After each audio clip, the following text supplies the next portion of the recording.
¿Qué tal? Mucho gusto. Mi nombre es Josué Huerta. Es un gusto estar aquí con ustedes para participar en la presentación de este módulo 6, que consiste en la descripción de un protocolo general para la depresión. Espero que hasta el momento estén disfrutando del curso y esté siendo de gran utilidad para ustedes, así como también lo espero lo sea este módulo en específico. Bien, entonces, para dar inicio, vamos a presentar primero una definición conceptual de lo que es el trastorno depresivo, o a lo que se hace referencia con trastornos depresivos. Apoyándonos del glosario de términos del DSM-5, así como del apartado de trastornos del afecto del mismo manual. Bueno, para entenderlo, creo que puede ser útil primero entender a qué se hace referencia cuando hablamos de estado de ánimo.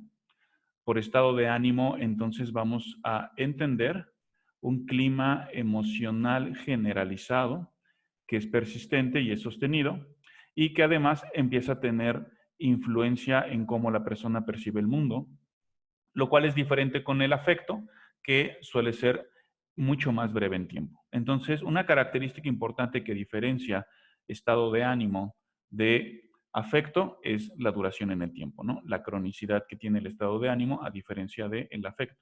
En cuanto a estado de ánimo depresivo, cuando hablamos de un estado de ánimo depresivo, estamos haciendo referencia a la presencia de esta cronicidad de un ánimo triste, una sensación de vacío o irritabilidad, anedonia, que consiste en esta incapacidad de sentir placer, modificaciones en el peso, que pueden ser pérdida o ganancia de peso en poco tiempo, alteraciones en el ciclo del sueño, lo mismo puede consistir en hipersomnia o insomnio, inquietud o enlentecimiento motor, pérdida de energía, que es esta sensación de lentitud o fatiga que tienen las personas, pensamientos persistentes de inutilidad y pérdida de capacidad para concentrarse. Junto con ello, puede ser común la presencia de ideación suicida. Entonces, otra manera de entender lo que a mí me gusta desde su raíz etimológica, ánimo viene del latín animus, que significa fuerza vital. Entonces, una persona que tiene un estado de ánimo depresivo podría entenderse como también una persona que tiene poca energía o fuerza vital, pocas ganas para vivir. ¿Cuáles son los factores de riesgo y pronóstico de este tipo de trastornos? Bien, en cuanto a patrones comportamentales, que lo vamos a entender como temperamento, es lo que se suele, el término que se suele utilizar para definir estos patrones comportamentales, se ha encontrado de manera correlacional, aquí quisiera hacer un énfasis en que no es una relación causal de que todas las personas que tienen un trastorno de ánimo entonces tienen patrones comportamentales como los que se describen a continuación o viceversa. Sin embargo, sí hay alta correlacionalidad entre uno y otro. Por un lado, afectividad negativa, presencia de trastornos de ansiedad y en la infancia frecuentes antecedentes de irritabilidad crónica. Se considera que justamente la irritabilidad en la infancia es la manera en que se manifiesta la depresión en los menores de edad. En cuanto a factores genéticos, y aquí también quiero subrayar algo importante, no hace referencia a que haya un gen de la depresión. Aquí a lo que se refiere es a esta posible vulnerabilidad antecedente fisiológica ambiente que al sumarse ambas pueden dar estos resultados. Realmente de algún modo no hay algo determinante, sin embargo, nuevamente también haya una alta correlación. Entonces, en cuanto a estos factores genéticos, se ha encontrado que los familiares de primer grado de los pacientes con trastorno depresivo mayor tienen de 2 a 4 veces mayor probabilidad de llegar a padecer este trastorno. La heredabilidad en cualquiera de los trastornos del estado de ánimo es de aproximadamente 40% y también es altamente heredable con familiares con trastorno distímico. Y por último, en cuanto a estos factores de riesgo, tenemos los factores de riesgo ambientales. A lo que hacen referencia los factores de riesgo ambientales es a situaciones precipitantes que podrían gatillar estos trastornos del estado de ánimo. Por ejemplo, acontecimientos adversos en la infancia, abuso físico, negligencia por parte de los padres, abuso sexual, acontecimientos estresantes recientes, pérdida de empleo, separación de la pareja, problemas económicos o pérdida o separación de los padres en la infancia. Lo anterior, entonces, nos permite entender esta teoría de la triple vulnerabilidad de Barlow, donde agrupa o estructura estos tres factores de la siguiente manera. En cuanto a factores de vulnerabilidad psicológica general, que hace referencia principalmente a estos patrones comportamentales como afectividad negativa, presencia de trastornos de ansiedad o irritabilidad en la infancia que veíamos en la diapositiva anterior, más vulnerabilidad biológica general que hace referencia a esta heredabilidad que se mencionaba, esta probabilidad de relación gen-ambiente. Por ejemplo, familiares de primer grado con trastorno depresivo mayor, familiares con distimia. Al conjugarse tan solo estos dos factores, lo que propone Barlow es que se suele entonces manifestar o trastornos de ansiedad generalizada y trastornos depresivos, ¿no? Hay una comorbilidad entre estos dos. Por otro lado, si además de estos dos factores de riesgo existe el tercer factor de una situación específica, entonces se desarrollará algún trastorno de ansiedad o algún trastorno del estado de ánimo específico. Llámese distimia, ciclotimia, trastorno depresivo mayor, etc. Bien, entonces clínicamente esa es la manera en la que podríamos entender la definición de los trastornos del estado de ánimo. Ahora es importante, en congruencia con el modelo del curso que estamos llevando, pasar a la descripción funcional de la depresión, desde el modelo conductual, cómo es que se podría explicar la presencia de la depresión. Bien, los principales autores que han abordado este modelo conductual de la depresión en sus inicios fueron Förster y Levinson, junto con sus colaboradores, y en sus investigaciones ellos concluyen lo siguiente. Primero, ¿qué es lo que ocurre en el ambiente? Existe un cambio en el contexto de la persona que implica la pérdida de reforzadores y la conducta que producía gratificantes deja de hacerlo. Por ejemplo, la persona tenía reforzadores o gratificantes en el empleo, conductas que le generaban estos gratificantes era levantarse temprano, acudir a la empresa, entregar sus reportes, elaborar los reportes, y ahora estas conductas dejan de producir esos reforzadores. Consecuentemente, la persona se concentra más en los estados de ánimo internos que en las fuentes potenciales de reforzadores externos, lo que se conoce como introspección o ensimismamiento en los episodios depresivos. Tiene sentido, ¿no? La persona deja de obtener reforzadores del ambiente, su atención deja entonces de estar en el ambiente y se vuelca hacia estos estados internos. De ahí, los intentos activos de involucrarse en la vida no son recompensados. Los esfuerzos que llega a hacer la persona por nuevamente obtener reforzadores suelen justamente no producirlos y por lo tanto los individuos adoptan repertorios extremadamente pasivos. Nuevamente tiene mucha lógica. Lo que la persona intenta ya no produce reforzadores, por lo tanto poco a poco se va moviendo hacia ese fenómeno que se conoce como la desesperanza y se va extinguiendo la tasa conductual. Al extinguirse la tasa conductual, lo que se observa en la persona entonces es mayor pasividad. Y a consecuencia de eso, el incremento en las consecuencias aversivas que siguen a la conducta incrementan a su vez la tasa de conductas de escape y evitación. Es decir, nuevamente, tiene totalmente congruencia a partir del hecho de que la persona entonces ya no obtiene reforzadores del ambiente, su atención está más volcada hacia las experiencias internas que suelen ser aversivas, entonces empieza a entrar en un ciclo de conductas de escape y de evitación que desafortunadamente se van reforzando negativamente. En otras palabras, en una conceptualización del modelo de la depresión más actual, los autores principales, que son Jacobson, Martel y Dimjan, lo refieren de la siguiente manera, ¿no? Por un lado, las vidas que son menos gratificantes, entonces dan lugar a sentimientos de tristeza y estado de ánimo depresivo. Como la persona entonces tiene sentimientos de tristeza y un estado de ánimo depresivo, lo que suele hacer es aislarse y empezar a alterar sus hábitos básicos. Como esto hace a su vez que haya menos gratificantes en la vida de la persona, entonces se incrementan los sentimientos de tristeza y el estado de ánimo depresivo. Al incrementarse nuevamente estos sentimientos de tristeza y estado de ánimo depresivo, nuevamente la persona incrementa la conducta de escape o aislamiento y se siguen alterando los hábitos básicos.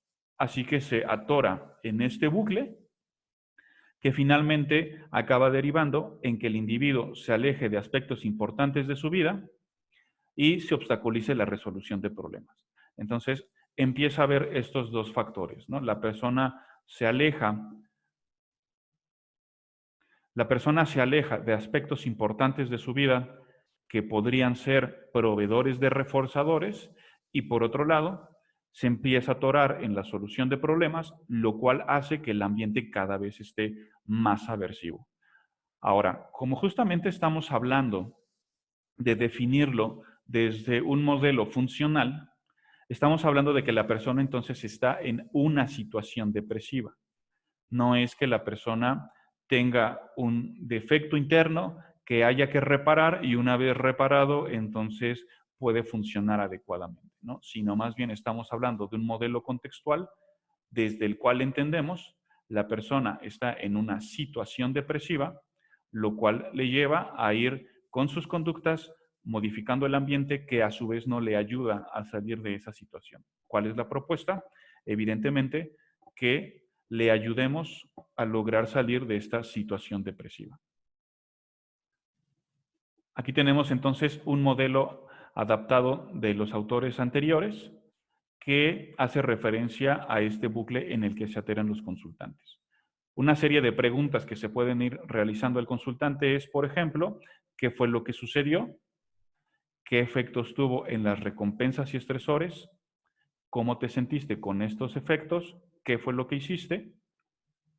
Y esto, ¿cómo influyó en la conducta a corto plazo, al mismo tiempo que a largo plazo? ¿Qué impacto tuvo nuevamente en las recompensas y estresores? Tal vez un ejemplo ayude a clarificarlo más fácil.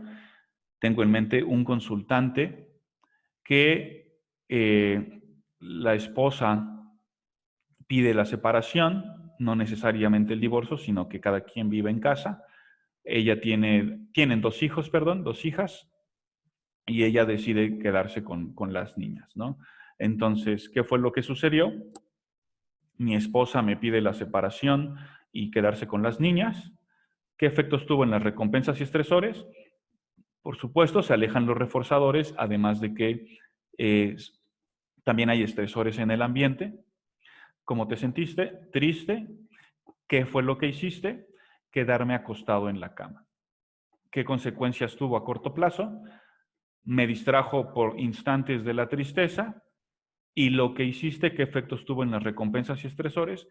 Empezó poco a poco a empeorar mi situación, dado que entonces ya estaba llegando tarde al trabajo. Ahora, ¿qué consecuencias, cómo te sentiste ante el hecho de estar llegando tarde al trabajo? Triste, ¿qué fue lo que hiciste? Entonces le di otra vuelta a la cama y seguí acostado. Nuevamente eso causó un poco de alivio del malestar emocional, pero lo que hice a largo plazo siguió empeorando la situación laboral. Y entonces podemos entender desde este modelo cómo el consultante se va atorando en el estado de ánimo depresivo. Otra manera de entenderlo es a través de este modelo del Dr. Hayes, que consiste en el bucle de la evitación o conducta de escape, ¿no? Básicamente es algo muy similar, lo que cambia es la forma en que se ve. Entonces, aquí en el centro tenemos una respuesta natural a lo que está ocurriendo en la situación del consultante. Es decir, sentirse triste, dado que la mujer le pidió la separación. Lo que hace el consultante entonces es tratar de no sentirse triste, empezar a tratar de luchar con la tristeza, lo cual incrementa el sufrimiento. Y en esta etapa donde se está atorando, nuevamente lo que vuelve a intentar es fortalecer la evitación, y al fortalecer la evitación, nuevamente incrementa el sufrimiento. Entonces, es otra manera de ver el bucle en el que el consultante se ha atorado. Nuevamente, como mencionaba hace unos instantes, justamente el trabajo del terapeuta será enseñarle a desatorarse de este bucle. Aquí lo veríamos con el modelo de la depresión, ¿no? De la tristeza, por aplicar como estrategia de afrontamiento la evitación, puede llevarle a la melancolía. De ahí, al seguir tratando de practicar la evitación, entonces le lleva a la depresión. En el caso del consultante, la escala llegó, por ejemplo, a que estando en estado de ánimo depresivo seguía en la fase de la evitación. Por lo tanto, de ahí lo que empezó a experimentar fue desesperación, de darse cuenta que seguía atorado en el mismo bucle. Y en esta fase de la desesperación, él sigue aplicando estrategias de afrontamiento de evitación, donde llega un punto donde ya está en la desesperación de la desesperación. Ahí es donde entonces él empieza a tener cierta ideación suicida, nuevamente como estrategia de evitación para poder salir de este bucle. Bien, ¿cuál es la relación entonces de los trastornos del estado de ánimo con el riesgo suicida? Nuevamente, con base en las investigaciones del manual estadístico, se comenta que la posibilidad del intento suicida existe durante todo el tiempo que la persona está en un episodio depresivo mayor. Siempre está latente la posibilidad de la conducta suicida. Cualquier otro trastorno aunado en comorbilidad con un trastorno del estado de ánimo, por supuesto que va a incrementar la probabilidad del riesgo suicida. Estamos hablando de ya dos problemáticas juntas. Como les comentaba en el caso del consultante, cuando la depresión se suma a sentimientos intensos de desesperanza, de desesperación, entonces incrementa notablemente también el riesgo de suicidio. Y en cuanto a factores demográficos, bueno, ser varón, estar soltero y vivir solo es una variable importante a considerar, ya que las estadísticas de suicidio señalan a esta población con la que mayor riesgo se encuentra. Y por otro lado, en el trastorno límite de personalidad, también en la impulsividad aumenta considerablemente el riesgo.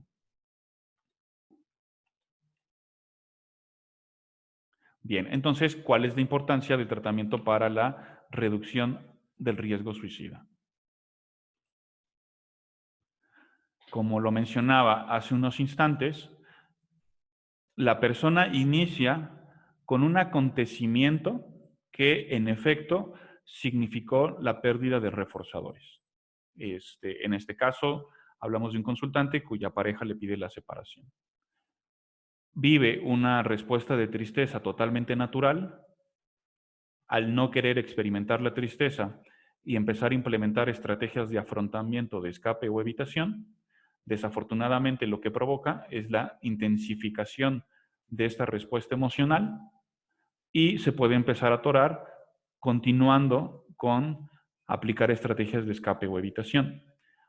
Al irse atorando acá, como veíamos también en el caso del consultante, desafortunadamente también entonces empieza a perpetuar en las consecuencias a largo plazo, que a su vez se pueden volver variables distales antecedentes que le van a vulnerar para que a futuras situaciones estresantes, gatillantes de tristeza o de ansiedad, esté mucho más vulnerable para que la respuesta sea mucho más intensa. Eso va a reforzar este bucle de evitación y entonces va a seguir perpetuando estas consecuencias a largo plazo y variables distales que, como podemos ver, están conectadas. Simplemente habría que seguir la lógica de cómo se va formando la cadenita para ir viendo cómo se sigue. Ahora, ¿en qué momento una persona puede llegar a considerar la conducta suicida? Bueno, como veíamos en el caso del consultante, ante esta desesperación de la desesperación, su mente le empieza a sugerir como conducta de evitación el quitarse la vida, y básicamente entonces partimos de la premisa que una persona que no está viviendo la vida que quiere vivir, entonces empezará a considerar la alternativa del suicidio, ¿no? ¿Cuál es el trabajo entonces? El trabajo no tanto es evitar que la persona se quite la vida, como específicamente se hace en el protocolo de suicidio. En este caso, lo que queremos trabajar realmente es que la persona empiece a construir la vida que quiere vivir, partiendo de la lógica que en la medida que la persona esté viviendo esta vida, poco a poco menos va a pensar en quitarse la vida. Igual, me viene a la mente un consultante que cuando te comparte finalmente un fin de semana donde te comenta que disfrutó, que la pasó bien con sus hijos, que tuvo un momento de alegría, que se levantó temprano, que se bañó, que fue por los chavos, que salieron a pasear, que los vio jugar y que en ese momento se sintió pleno y se sintió muy gratificado. Cabe hacerle la pregunta, y entonces en ese momento, ¿qué tanto estabas pensando en quitarte la vida? Por supuesto, lo más común es que respondan que en cero, ¿no? De ahí, entonces, que la lógica es la siguiente, ¿no? Que la persona construya la vida que quiere vivir y en la medida en que eso haga, menos estará pensando en quitarse la vida. Bien, entonces vamos a entrar, ahora sí, a cómo sería la descripción del tratamiento.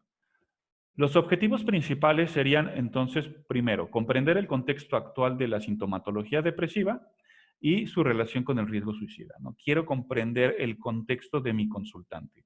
No me centro solo en los síntomas y más bien voy a entender los síntomas como parte del contexto y cómo esto se está relacionando con el riesgo suicida. Aclararle que la lógica y estructura del tratamiento consiste en incrementar la activación sistemáticamente. ¿Vale? Aquí empieza ya algo importante de la lógica del tratamiento. ¿Por qué la activación? Porque finalmente es a través de la activación que yo le voy a empezar a educar, a empezar a entrenar más bien, a salir de este bucle para que empiece a hacer cosas que poco a poco le estén acercando a gratificantes a mediano y largo plazo. Entonces, obviamente, esta activación va a ser gradual y es importante que sea en relación con gratificantes que verdaderamente lo son para la persona. Más adelante se irá viendo cómo se construye esta activación sistemática. Acordar el compromiso con el tratamiento e identificar los procesos que inhiben la activación, ¿no? Por otro lado, establecer nuestro contrato terapéutico, identificando cuáles podrían ser los obstáculos que se podrían presentar para la activación. Aquí quiero hacer énfasis en algo súper importante. La actitud del terapeuta siempre va a ser una actitud de alguien como un entrenador. Es decir, ante cualquier obstáculo que nos pueda referir nuestro consultante, nuestra respuesta va a ser de solución de problemas. Desde ahí nosotros ya le estamos moldeando y modelando la solución de problemas ante los obstáculos que es muy natural y que es muy común, frecuentemente nos estará refiriendo. Más adelante, el siguiente objetivo es describir la relación funcional conducta-ambiente y su evolución en el tiempo para formular las metas de la terapia, ¿no? Específicamente lo que es la evaluación, y ayudarle a entender que no es una persona deprimida, sino es una persona que está atorada en una situación depresiva y que conductualmente a través de la activación vamos a poder lograr modificar el ambiente para que salga de esa situación. Finalmente, los procesos que siempre vamos a estar practicando y entrenando a lo largo del proceso es desarrollar conciencia, disposición y acción congruente con los valores. Bien, ¿cuál es entonces la estructura de nuestro tratamiento? La estructura normal, ¿no? Vamos a verlo de la siguiente manera. Lo que presentan estos pequeños cuadros realmente son fases. A lo que me refiero con fases es a que no son sesiones, no es que en la sesión 1 es de evaluación, sesión 2 orientación al tratamiento, sesión 3 compromiso. Puede ocurrir, por ejemplo, que en una sola sesión ocurran varias fases. La lógica es la siguiente. Yo no puedo brincar de la fase 1 a la fase 5. Sí tengo que pasar primero por la fase 1 para la fase 2, para la fase 3, etcétera. Pero una vez que estas fases se van cubriendo, no quiere decir entonces que yo ya no regreso a ellas, sino que me puedo estar moviendo dinámicamente a través de ellas a lo largo de las sesiones. Por ejemplo, yo puedo estar en la fase 5 de rumia y modificación cognitiva, al mismo tiempo que continúas haciendo cosas que tienen que ver con la fase de la evaluación u objetivos que tienen que ver con la fase del compromiso. Esto es totalmente dinámico. Entonces, estas fases no son necesariamente sesiones, sino más bien hace referencia a cómo se espera que vaya evolucionando el tratamiento, pero conforme va evolucionando, no quiere decir que dinámicamente me pueda ir moviendo entre las distintas fases. Bien, como pueden ver en el diagrama, en la fase de evaluación, si yo identifico que lo importante en ese momento es más bien atender el riesgo suicida agudo, voy a abandonar por un momento mi protocolo de trastorno del estado de ánimo y me voy a enfocar en las estrategias de afrontamiento de crisis suicida y manejo de recaídas en riesgo suicida. Una vez que nuevamente esto se ha regularizado, puedo retomar mi protocolo de trastorno del estado de ánimo. Poco a poco, más adelante, iré describiendo el contenido de cada una de estas fases. Una vez cubierta la fase de la evaluación, se pasa a la fase de orientación al tratamiento, es decir, psicoeducar al consultante de la lógica del tratamiento. De ahí entonces obtenemos el compromiso del consultante en tratamiento, es principalmente manejarle que esto es un trabajo en equipo y que en la medida en que se trabaja en equipo se irán logrando los objetivos. De ahí entonces se empieza a desarrollar la activación conductual junto con la solución de problemas ante los posibles obstáculos a la activación. Más adelante la rumia y modificación cognitiva, lo cual también son herramientas súper importantes en el tema de los trastornos del estado de ánimo, ya que la rumia suele ser una conducta de evitación específica en estos trastornos. De ahí la conexión con valores, es decir, empezar a concretar ya la construcción de la vida que la persona quiere vivir. Y por último, la prevención de recaídas.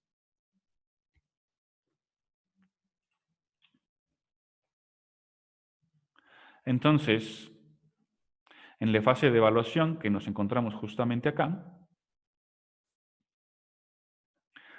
los objetivos son los siguientes: comprender la historia del problema y su contexto actual, ¿no? Cómo es que se desarrolló el problema y cómo es que se está manifestando actualmente, cuáles son las variables de la persona, del organismo y del contexto.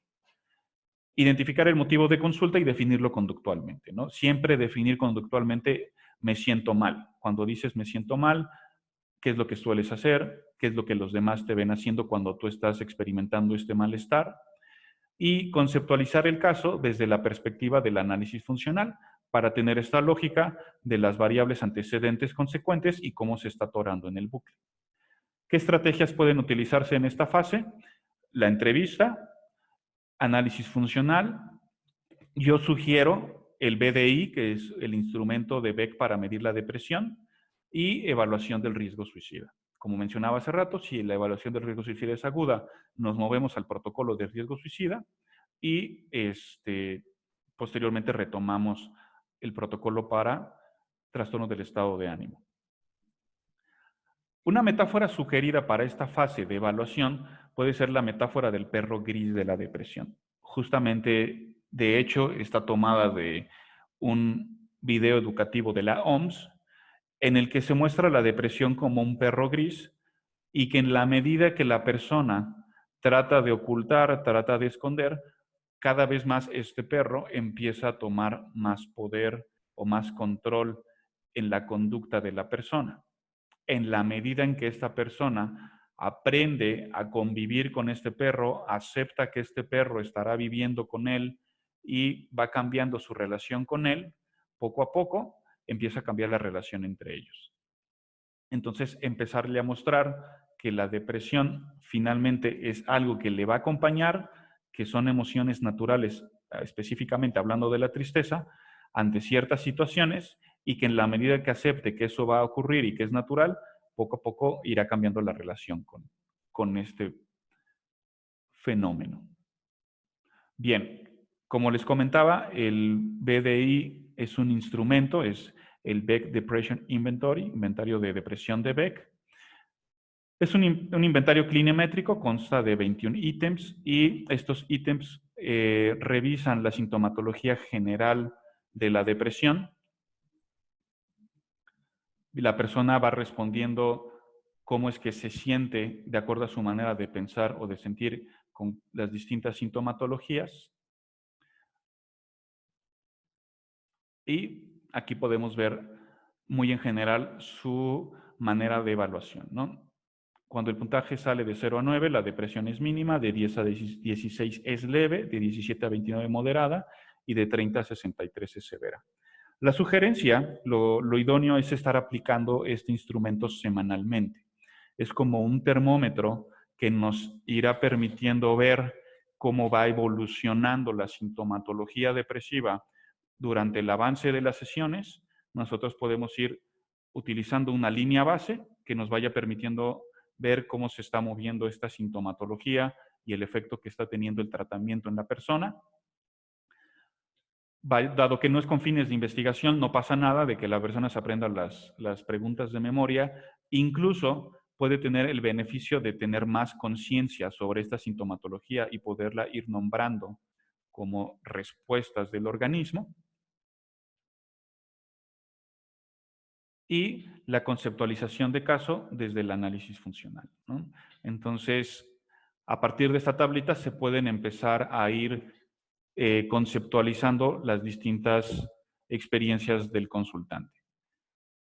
A lo que hace la referencia de A en situación donde dice cadena 1, cadena 2 o cadena 3, es decir, situaciones 1, 2 y 3 que pudieron haber ocurrido a lo largo de la semana o a lo largo de lo que nos refiere en la entrevista del consultante, ¿no? Entonces, mi esposa me pidió que nos separamos, entonces sentí tristeza, ganas de llorar, y lo que hice fue quedarme en la cama. Posteriormente me llamaron del trabajo para decirme que me tenía que presentar a entregar ciertos reportes que no había hecho. Lo mismo, incrementan los sentimientos de tristeza, de inutilidad, y lo que hice fue quedarme en la cama. Y por último, mi esposa me dice que como no estoy aportando económicamente al hogar, pues más molesta se ha mostrado y nuevamente vuelve a reforzar este bucle.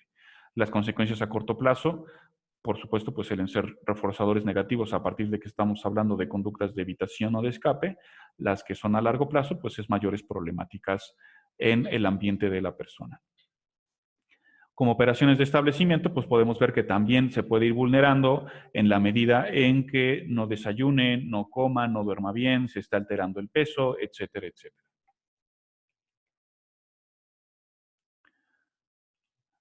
Estamos entonces ahora en la siguiente fase que consiste en la orientación al tratamiento.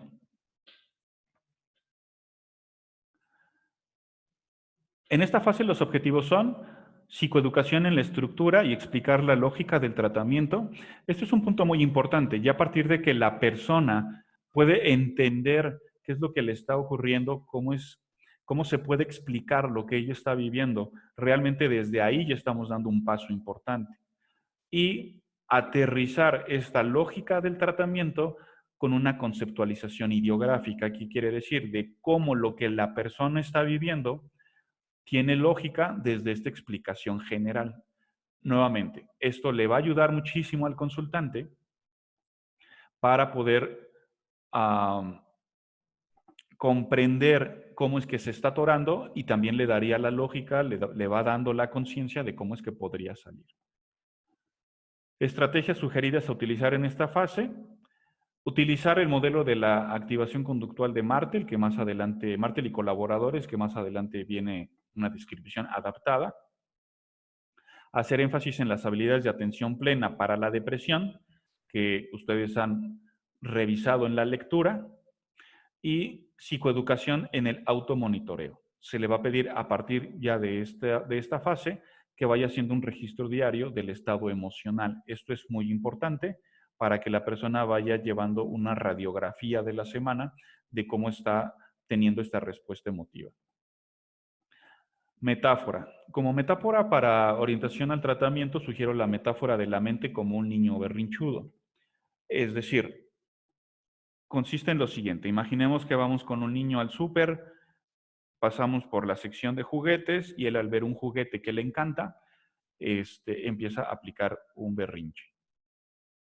Nosotros lo que tratamos de hacer en ese momento es tratar de calmarlo, tratar de convencerlo de que pues, es imposible comprarle el juguete, que en otra ocasión, sin embargo, el niño persiste en el berrinche. Aquí el punto es el siguiente: mostrar que el niño es el que está teniendo el control en ese momento. El objetivo entonces es, poco a poco, ir educándole que las cosas son al revés, que realmente el que manda es el adulto y que el niño en algunas ocasiones podrá ser gratificado, pero también tendrá que aprender a tolerar cuando esto no ocurre. Entonces, la metáfora consiste en ver o de fusionar a la depresión como un niño berrinchudo que de momento parece ser que es el que está teniendo el control, y que poco a poco el tratamiento va a consistir en irle enseñando al consultante cómo es él quien puede ir retomando este control para ir educando a este niño berrinchudo, que no tiene nada de malo, más bien es aprender a convivir diferente con él para que ambos puedan tener una mejor calidad de vida. A partir de este momento ya se realiza una práctica constante del automonitoreo a través del BDI que ya se mencionó y el registro del estado emocional, la práctica de mindfulness para la depresión y los compromisos que se vayan acordando a lo largo de la sesión. Nos podemos apoyar entonces en este modelo de la depresión de Martel y colaboradores, donde aquí le psicoeducamos con lo que él está experimentando de cómo está atorado en el bucle de la depresión. El registro del estado de ánimo, donde los principales columnas son hora y fecha, situación desencadenante, cuáles fueron los pensamientos ante la situación, cuál fue la experiencia corporal junto con esos pensamientos, del 1 al 10, qué emoción nombraría en esa situación y qué tan intensa fue, cuál fue la estrategia de afrontamiento para lidiar con la emoción, y esa estrategia, nuevamente, del -10 al 10 positivo, que tanto le acerca o le aleja de la vida que quiere vivir. Para que el consultante vaya haciendo este registro, aquí también es importante que conforme nosotros vamos haciendo el análisis funcional, lo vamos llenando. Si se dan cuenta, nuevamente, esta es otra manera de ver el análisis funcional. Entonces, nosotros en consulta podemos ir llenando ya este registro diario conforme nos va dando información el consultante de sus distintas experiencias en la vida, pero además lo podemos hacer mientras él lo ve. No lo haríamos oculto a él, sino en la medida en que nos va compartiendo la información, él va viendo cómo se va llenando este registro. Entonces también yo a partir de ahí estoy aplicando un modelado de llenar el registro, de modo que cuando termine la sesión, él ya tiene este entrenamiento de cómo se llena el registro, y cuando yo le pido que lo llene, ya tiene claridad de qué es lo que tiene que hacer y además empieza a tactar con los beneficios de realizarlo. Entonces, a partir de ese momento, yo ya le estoy motivando a que empiece a realizar este tipo de actividades.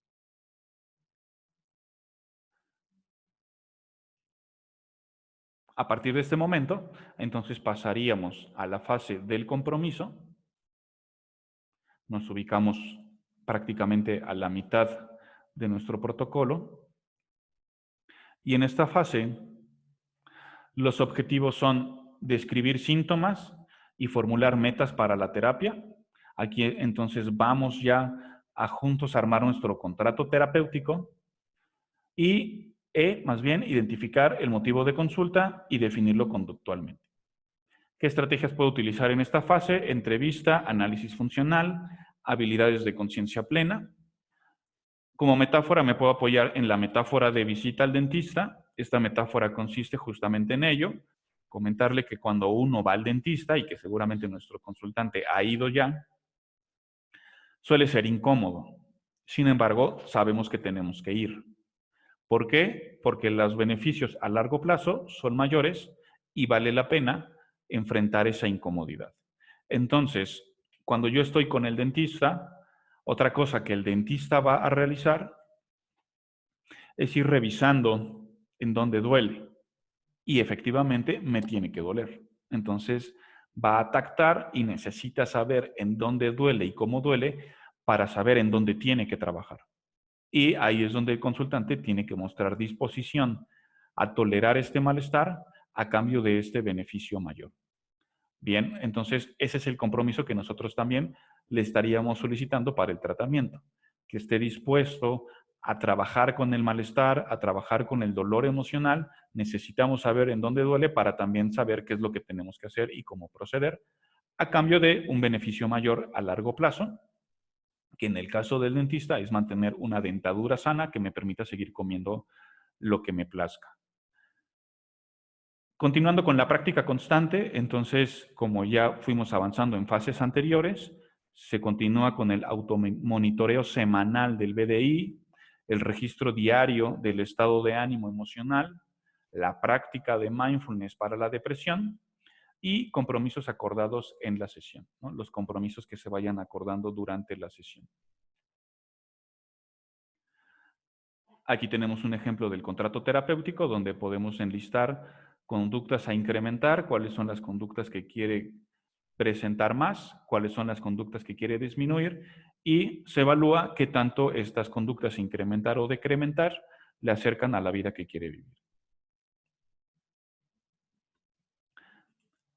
Ahora sí, podríamos pasar entonces a la fase de activación y solución de problemas. Una vez que nuestro consultante ya tiene toda la lógica del tratamiento, de cómo es que está atorado en el bucle de la evitación y el escape, podemos juntos ir armando nuestra solución de problemas. Bien, ¿cuáles son los objetivos? Programar y estructurar las actividades. Esto lo vamos a hacer en equipo, siempre es conjuntamente con el consultante. Es gradual, es en la medida en que el mismo consultante vaya notando que lo puede ir realizando. Algo importante a mencionar, los gratificantes no son universales. Tenemos que identificar cuáles son los gratificantes para nuestro consultante.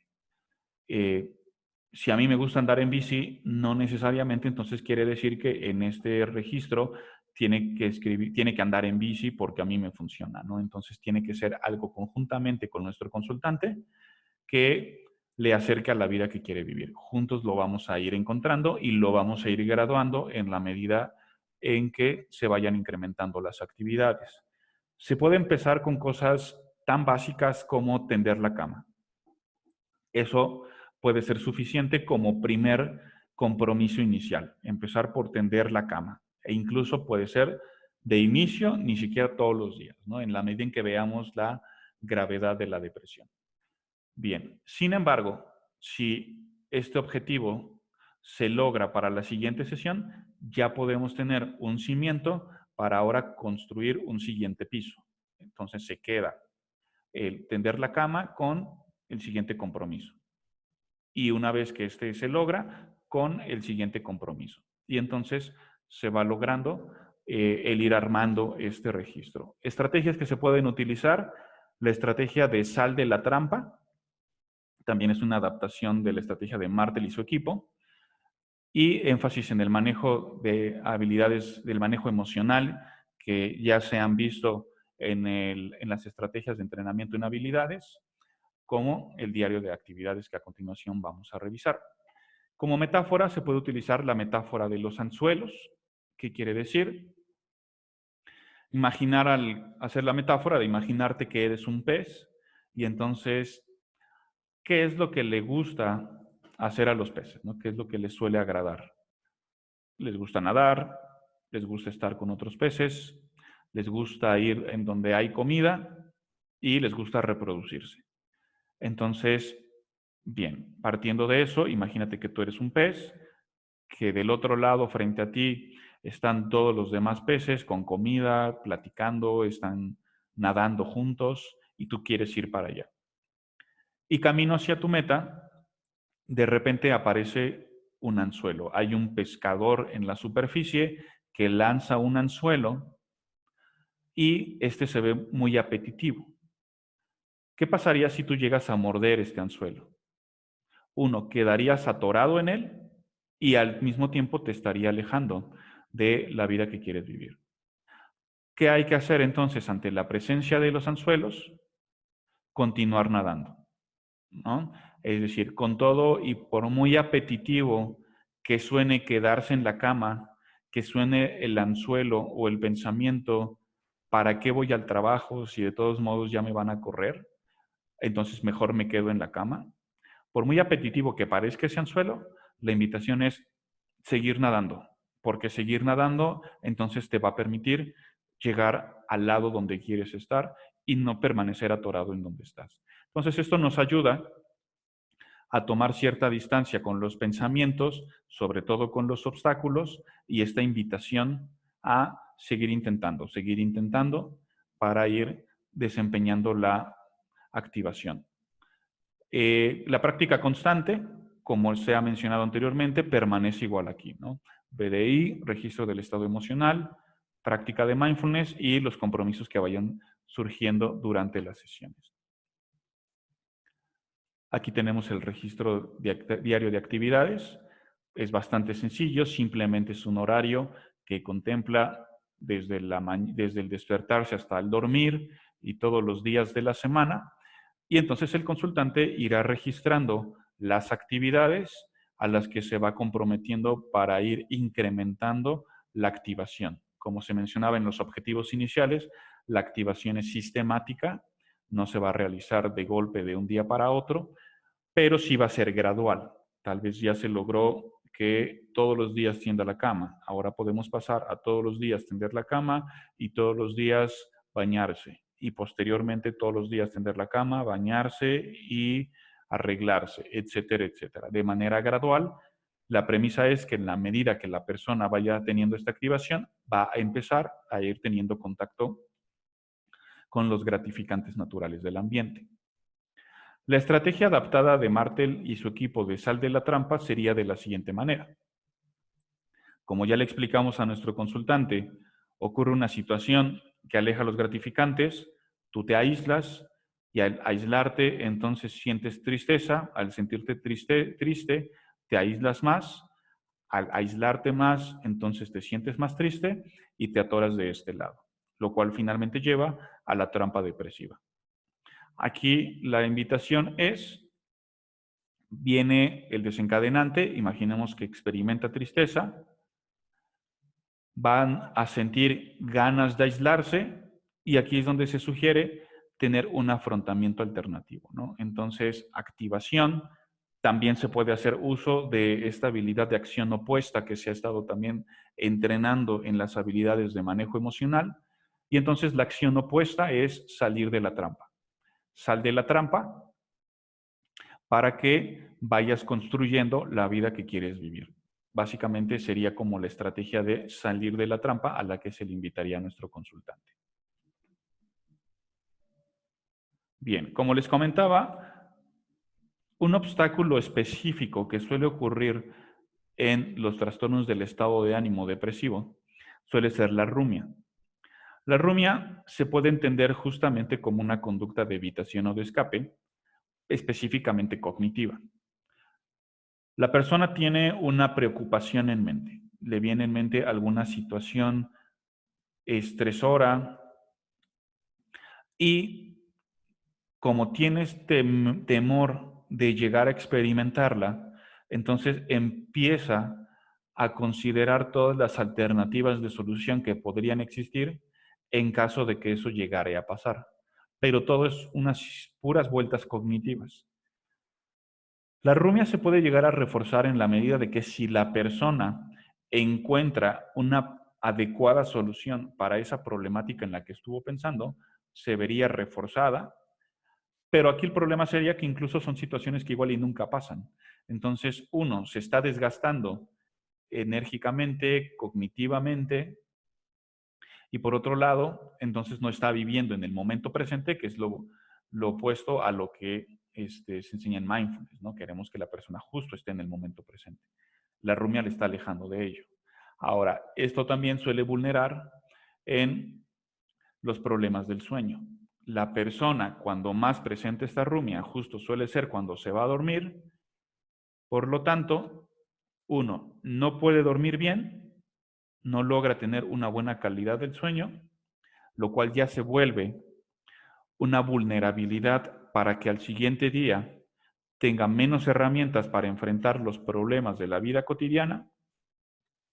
Y dos, nuevamente, al tener esta poca energía, incrementar la sensación del estado de ánimo triste y a su vez empezarse a atorar.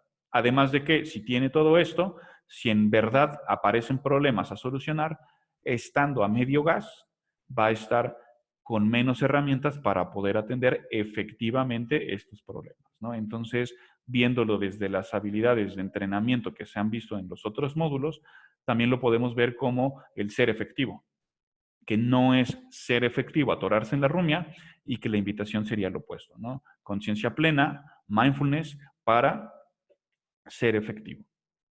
Estamos entonces en esta fase del tratamiento. ¿Cuáles son los objetivos? Mostrar el control como problema y la aceptación como alternativa, justamente pues por querer no tener problemas, por querer tener controladas las situaciones, entonces viene la rumia como alternativa de solución. Y dos, destacar las consecuencias negativas de la rumiación, ¿no? Que finalmente pareciera que le están ayudando, pero a largo plazo están jugando en su contra. No duerme bien y al momento de enfrentar el día, justamente se siente desganado. ¿Qué estrategias se pueden utilizar acá? Atención plena principalmente en la experiencia sensorial, enfocarse en la respiración, habilidades de grupo como de reorientar la mente, habilidades de entrenamiento como de reorientar la mente, una cosa a la vez y énfasis en las habilidades del manejo emocional, ¿no? Una cosa a la vez, también estas habilidades de conciencia plena de esto ahorita no está pasando, ¿no? Existe la probabilidad y en este momento eso no está ocurriendo. Una cosa a la vez, que es lo que sí estoy viviendo en el momento presente. Como metáforas auxiliares se puede utilizar la metáfora del autobús y los pasajeros. ¿En qué consiste? Mencionarle al consultante que imagine que va en un autobús, que en el autobús él es el único que sabe manejarlo, entonces nadie más lo puede tomar, y que cuando él empieza a manejar en dirección a donde él quiere ir, hacia la vida que él quiere vivir, imaginemos que va manejando este autobús y quiere irse hacia Acapulco. Y entonces en el momento en el que va en esa dirección, los pasajeros le empiezan a reclamar, le dicen, no, allá hace mucho calor, ¿para qué vamos allá? ¿Por qué tan lejos? Hay que ir a donde siempre vamos, al centro comercial, no queremos ir a ningún otro lado, etc. Si el consultante hace caso a los pasajeros y maneja hacia donde ellos quieren ir, ellos se van a calmar, lo van a dejar de molestar. El precio que está pagando entonces es alejarse del lugar o la dirección hacia donde él quiere ir. Si él nuevamente toma dirección hacia donde él quiere ir, que es a la playa, los pasajeros se van a alborotar.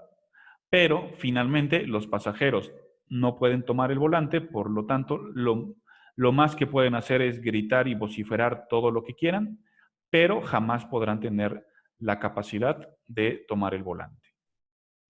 Y bueno, continuamos con la práctica constante de las mencionadas anteriormente. Me regreso un poco a la metáfora y entonces, bueno, conectándolo con la rumia, el punto es, cuando tú te vas a acostar y tus pensamientos empiezan a darte lata, finalmente son como estos pasajeros. En la medida en que tú vayas en la dirección que ellos te piden, que es la rumia, entonces se van a ir calmando, pero te estás alejando de la vida que quieres vivir, que es tener una buena calidad del sueño para estar 100% al siguiente día, versus hacer tus habilidades de conciencia plena, enfocarte en la experiencia sensorial y, aunque se alboroten los pasajeros, perseverar en ello para acercarte a la vida que quieres vivir. Bien, la siguiente fase, que es la conexión con valores y acción comprometida, lo cual nos ubica en la penúltima fase del tratamiento. Los objetivos son comprender la importancia de una vida basada en valores y distinguir entre metas y valores, ¿no? Entonces, que el consultante vaya comprendiendo que una vida valiosa requiere de esfuerzo, requiere de valor en ambas acepciones, de acercarse a lo que es valioso para él, pero también de valentía. Y en la medida en que la persona se vaya comprometiendo en esto, entonces se irá acercando a la vida que quiere vivir. ¿Qué estrategias se pueden utilizar en esta fase? Ejercicios experienciales, énfasis en las habilidades sociales y de solución de problemas. Y se puede retomar la metáfora de los anzuelos, ahora en el sentido no de... El anterior fue el énfasis en los anzuelos, en caer en la trampa y que eso te va a mantener alejado del otro lado, ¿no? Aquí, en este caso, la metáfora más bien hace el énfasis en que si tú continúas nadando, entonces vas a llegar a el grupo de peces, a nadar con ellos, a comer con ellos, a convivir con ellos, que es la vida que tú quieres vivir y que esa vida vale la pena, ¿no? Vale la pena el esfuerzo. La práctica constante, pues bueno, lo que se ha venido mencionando anteriormente.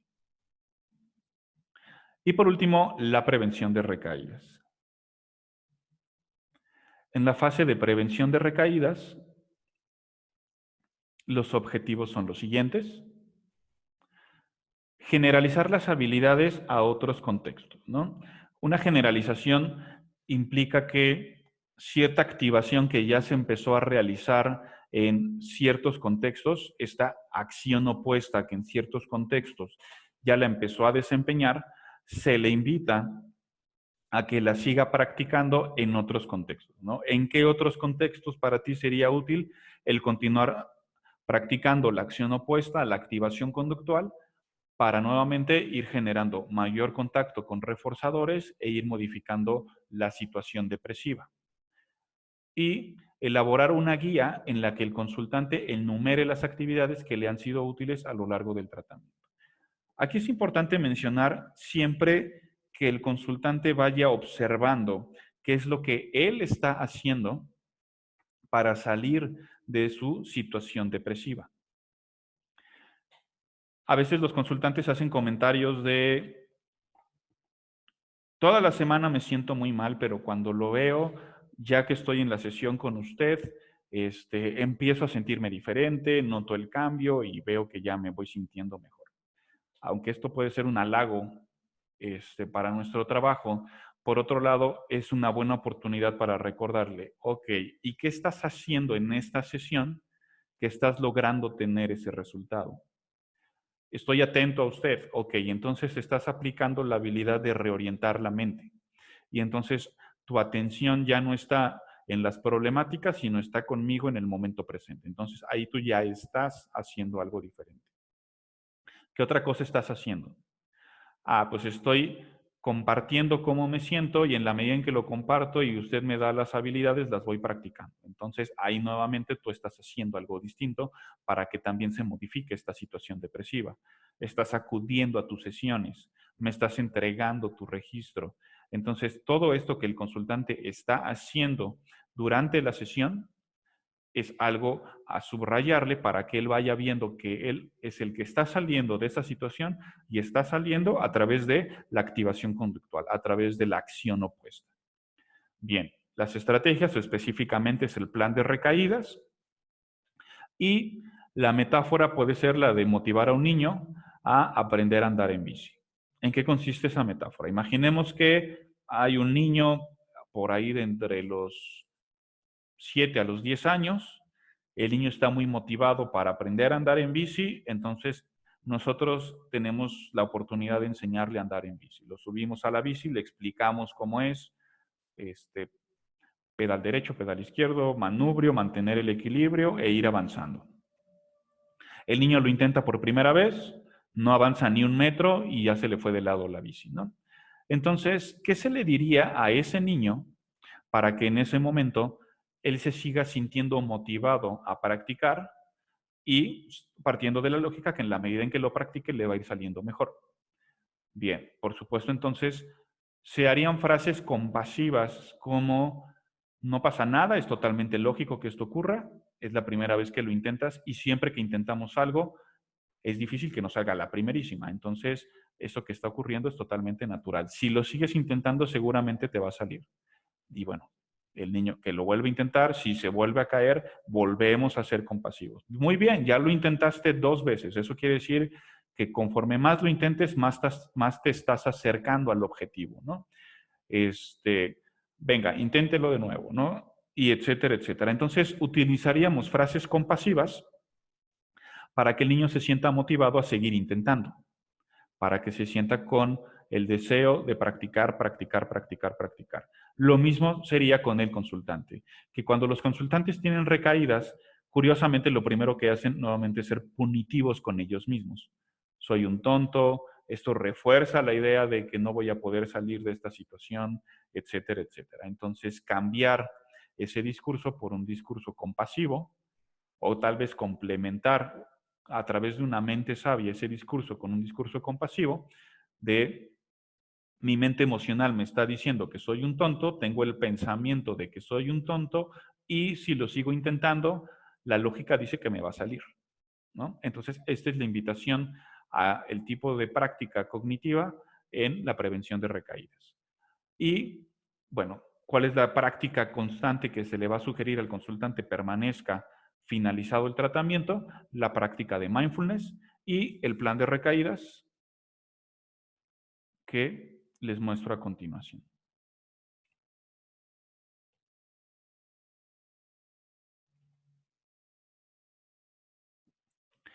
En el plan de recaídas, entonces, partimos del análisis. La conducta que tengo en mente actúa como un elemento depresivo. ¿Es compatible con mis objetivos a largo plazo?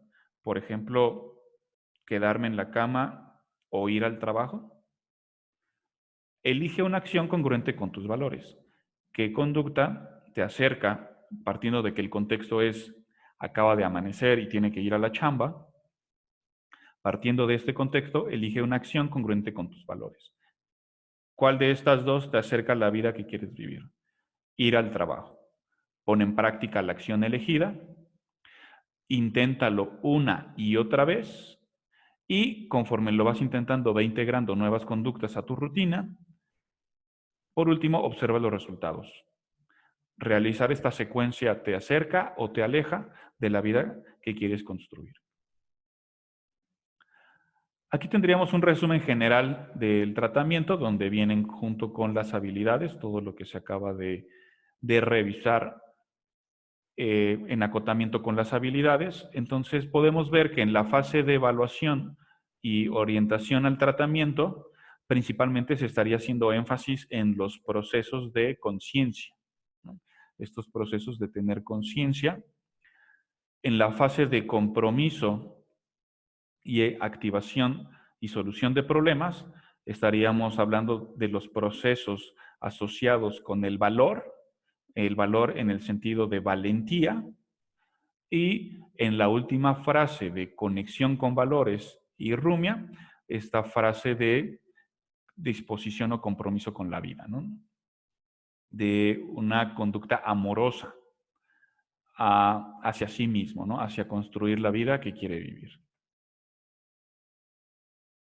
¿Cómo suele ser entonces una estructura de sesión? Ya vimos las fases, como les comentaba, estas fases más bien son estos procesos en los que se va avanzando y en la medida en que se va avanzando, se puede ir volviendo a ellos de manera dinámica, siempre con el objetivo claro de ayudar al consultante. ¿Cómo suele ser entonces la estructura de la sesión? Se suele iniciar con un ejercicio de mindfulness de 5, máximo 10 minutos. En la misma retroalimentación del ejercicio de mindfulness, yo ya estoy con una visión del análisis funcional, de modo que ese análisis funcional que surja desde el ejercicio de mindfulness puede permear a todo el resto de la sesión. Como siguiente paso, tengo el establecimiento conjunto de la agenda para la sesión. Esto es importante. Siempre junto con el consultante se va a establecer la agenda de la sesión, qué es lo que vamos a trabajar en la sesión del día de hoy, cuáles son los temas a abordar, la revisión del automonitoreo del BDI, del registro de actividades, del registro de compromisos. Se puede seguir manteniendo esa congruencia con el análisis funcional del mindfulness inicial y de ahí derivar a la práctica del análisis funcional en la sesión junto con el entrenamiento en la solución de problemas, sal de la trampa, ¿no? La invitación a la acción opuesta, la invitación a la activación. Recordemos siempre con esta actitud de entrenador, siempre con esta actitud de modelar y moldear la solución de problemas al consultante. También es importante mencionarlo, ¿no? Es muy probable que muchas personas fuera de la consulta ya le estén diciendo eso a la persona. Así que aquí el punto es hacer un contexto distinto donde salga de la típica retroalimentación que está sufriendo o viviendo más bien en su vida cotidiana y aquí se le invite a un ambiente donde ya por sí mismo sea reforzador. En el peor de los casos, un consultante que no hizo el registro, que no hizo mindfulness, que no llenó el BDI, pero está en la sesión, algo bueno hemos de estar haciendo para que al menos la sesión funja como un reforzador y se sienta motivado a acudir a la sesión. Entonces, siempre es mantener, si el problema del consultante es carencia de reforzadores, al menos que el contexto de la sesión sea un contexto de reforzadores. Y por último, pedir la retroalimentación. ¿Qué aprendió en esta sesión que puede implementar en su vida cotidiana? ¿Qué es lo que de lo visto en la sesión puede practicar en la vida cotidiana, ¿no? También de ahí, obviamente, se establecen los compromisos para la próxima sesión. En cuanto a la sesión final, pues no se hace la valoración del tratamiento, se observa cómo se han ido incrementando las conductas dirigidas a valores, la activación conductual y se le pide que concrete qué aspectos de su tratamiento le fueron especialmente útiles y de ser así, cuáles fueron, que sea lo más específico posible, qué aprendió de sus sesiones y qué podría ayudarle a futuro. Y bueno, el esquema de sal de la trampa, que esperamos sea el que le ayude posteriormente. Y bueno, ahí tenemos las referencias. Bien, pues entonces con esto concluimos esta sesión 6 de un protocolo para el tratamiento de la depresión en relación con la problemática del riesgo suicida. Un gusto haber trabajado con ustedes y nos veremos próximamente en la sesión de preguntas.